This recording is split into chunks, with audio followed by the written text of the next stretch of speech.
Jenna, Hi. that is the most professional setup I've seen in like forever. What are you doing over there? Thank you. My team's like, yes.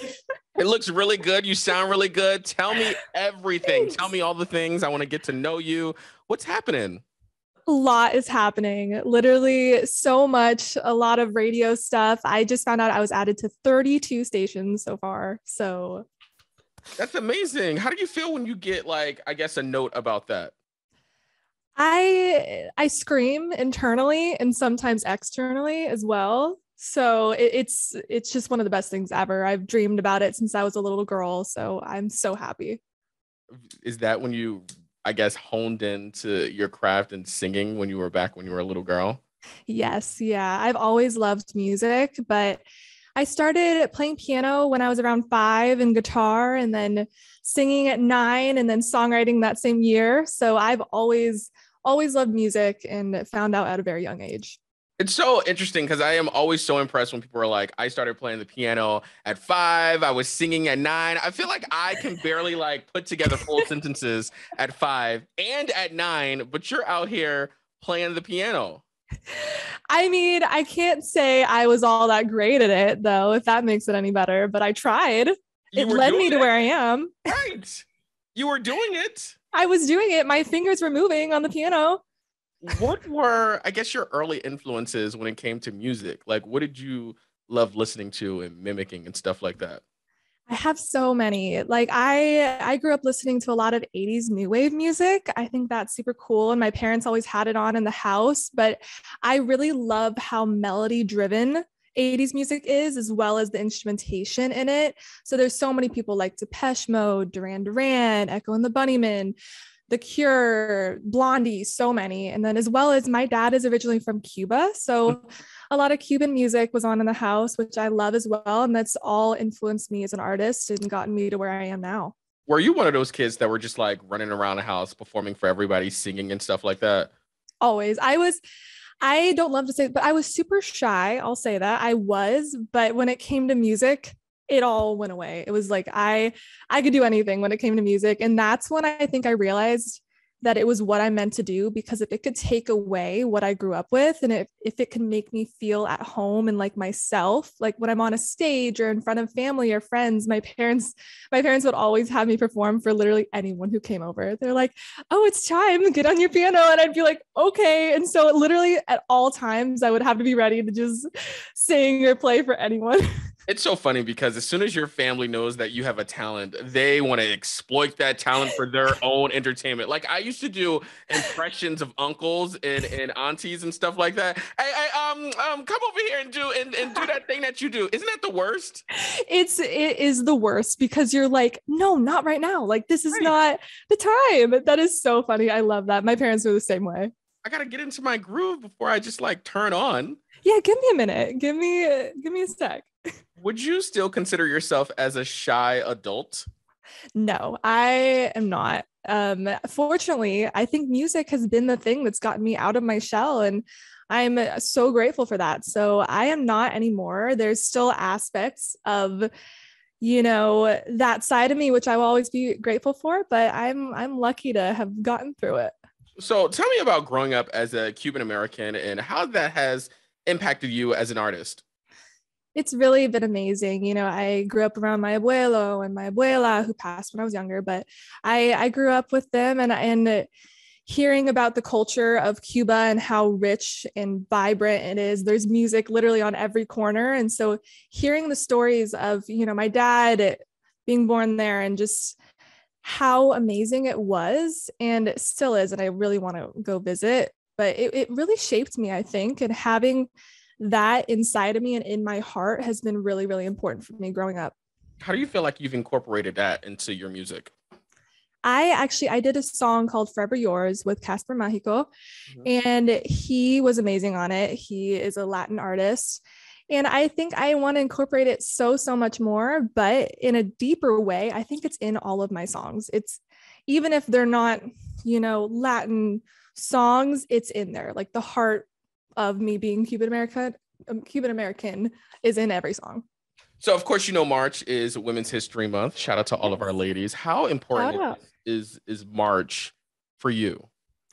March is amazing. My mom's birthday is in March as well. So I love March in many ways, but Women's History Month is so important. I'm so glad that it's being celebrated.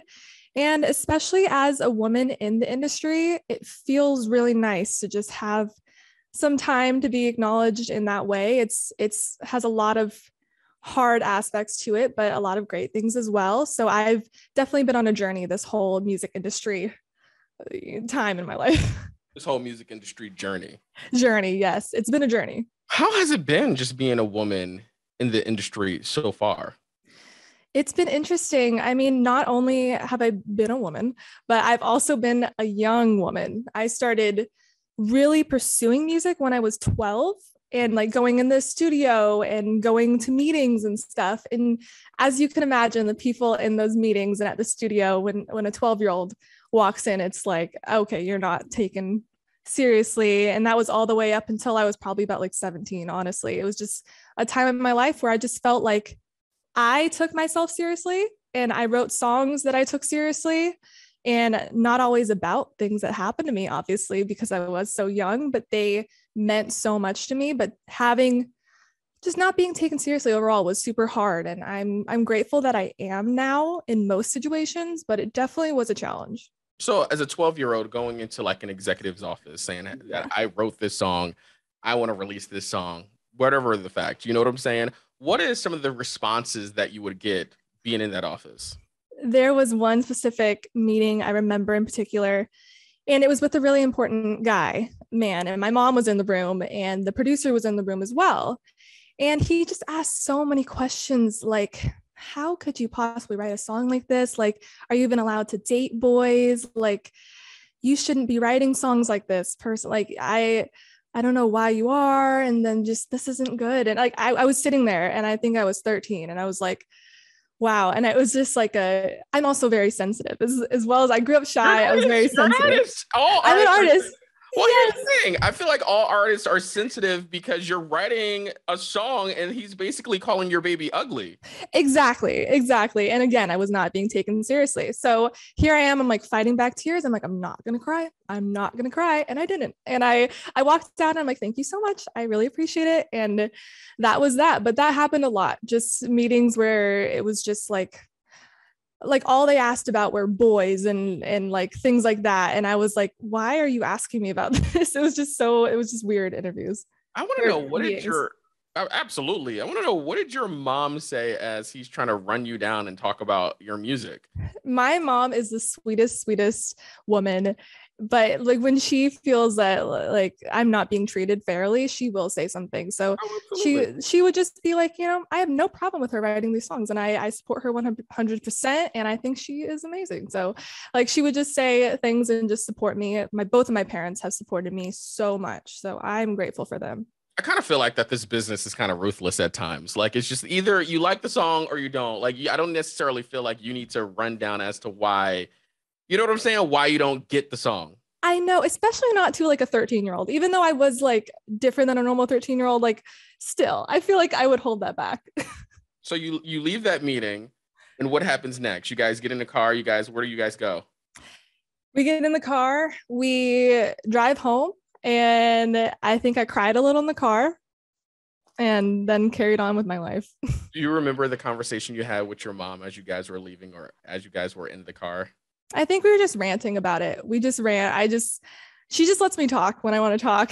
So I just talk nonstop, I think. And I was just like, that is so crazy. And how could he say these things? And he needs to why did he do that? And he didn't need to do that and all this stuff. But, she's like, this just makes you stronger. And so it has. And exactly when you asked me if I'm still shy anymore, these are all reasons why I'm not.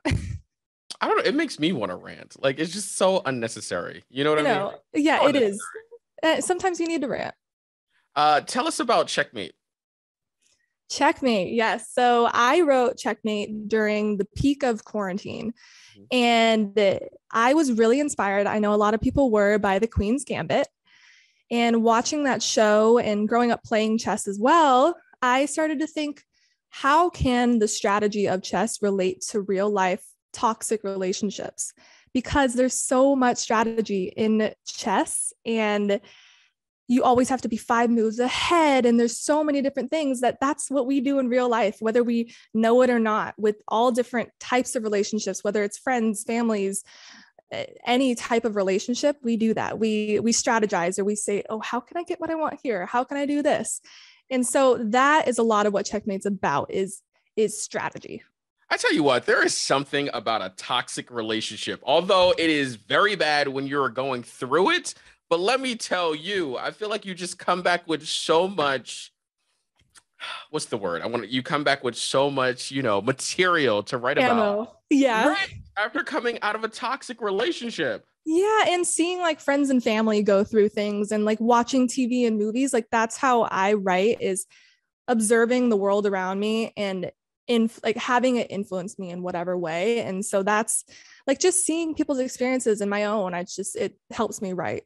Well, it's really interesting because I know a lot of people write about firsthand experiences, but you're able to take, I guess, a situation that happened with someone else and turn it into your own, if you will. Exactly. And being so young, writing songs starting at 9, I mean, I had no experience with anything at 9. So I'd have to take from other people's experiences. If I wanted to write a song, I mean, I can't just write about school and whatever. I have to write about other things. So I'd have to take from the world around me and everything like that. And so I think I've carried that with me now. That's why I feel like that person's an idiot who were you had the meeting, because I feel like that is a talent within itself, being able to take an experience that happened to someone else and turn it into your own while writing a song. You get what I'm saying? Thank you. I agree. Thank you for saying that.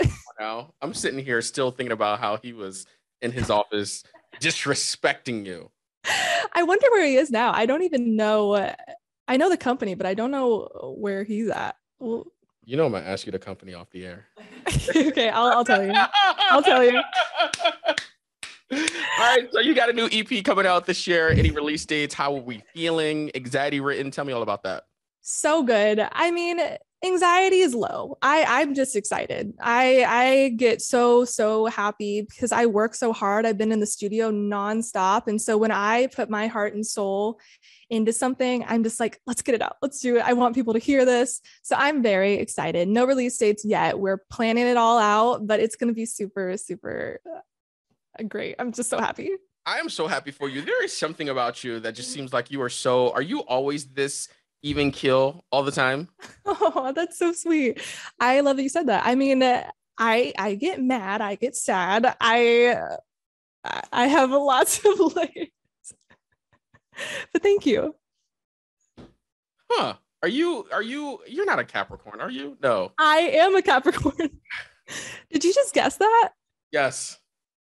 Wow. I love that you guessed that. I was like, come on, very Capricorn vibes. Do what you want, say what you want. You get what I'm saying? I get that. I feel very Capricorn. Every time I read something about a Capricorn, I'm like, that is literally me. But yeah, I just turned 21. And you're like, oh, happy belated birthday. Thank you. What did you do to celebrate your 21st birthday? I did so many things. I went to dinners, and then I went to Big Bear with my friends, and we did like a road trip and skied. I love that. All right, before you go, tell us, what are you working on next?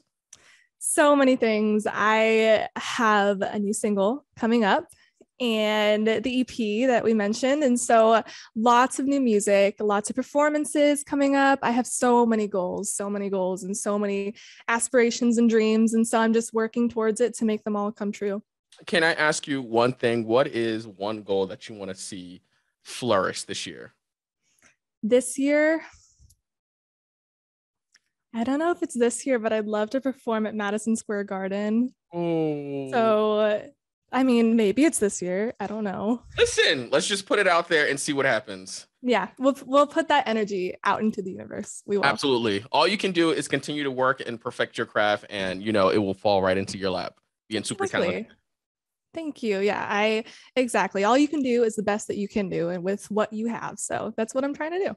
Can I just say it was a pleasure? Thank you so much. It was such a pleasure. I really appreciate this. This was awesome.